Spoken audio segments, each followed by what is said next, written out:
ప్రపంచవ్యాప్తంగా విశేష ప్రజాదరణ పొందిన ఐపీఎల్ను మరింత విస్తరించాలని బీసీసీఐ ప్రణాళికలను రూపొందిస్తోంది. 2028లో ప్రారంభమయ్యే మీడియా హక్కుల నుంచి ఐపీఎల్ మ్యాచ్లను 94కు పెంచే ఛాన్స్ ఉందని IPL chairman Arun Dhumal hint ఇచ్చారు. అయితే కొత్తగా ఫ్రాంచైజీలు తెచ్చే ఛాన్స్ అయితే లేదని క్లారిటీగా చెప్పేశారు. హోమ్ అండ్ అవే ఫార్మాట్ను పూర్తి స్థాయిలో విస్తరించి మ్యాచ్ల సంఖ్యను పెంచనున్నారు.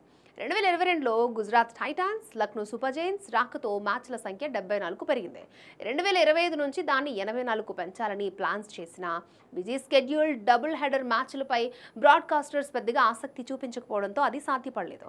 రాబోయే 2 ఏళ్ల ఎఫ్టీఎఫ్ కూడా ఇప్పటికే ఖరారైంది. దీంతో 2028లో ప్రారంభమయ్యే మీడియా రైట్స్ను దృష్టిలో పెట్టుకుని హోమ్ అండ్ అవే ఫార్మాట్ను పూర్తి స్థాయిలో విస్తరించాలని బీసీసీఐ యోచిస్తోంది. ఈ క్రమంలో ధుమాల్ మాట్లాడుతూ ఖచ్చితంగా దీని ఒక అవకాశంగా భావిస్తాం. ఈ అంశంపై ఐసీసీతో చర్చిస్తున్నాం, బీసీసీఐతో అంతర్గతంగా చర్చలు చేస్తున్నాం.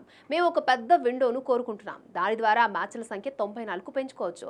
ద్వైపాక్షిక క్రికెట్, ఐసీసీ ఈవెంట్లను దృష్టిలో పెట్టుకుని ఈ నిర్ణయం తీసుకోవాల్సి ఉంటుందని ధుమాల్ కామెంట్ చేశారు.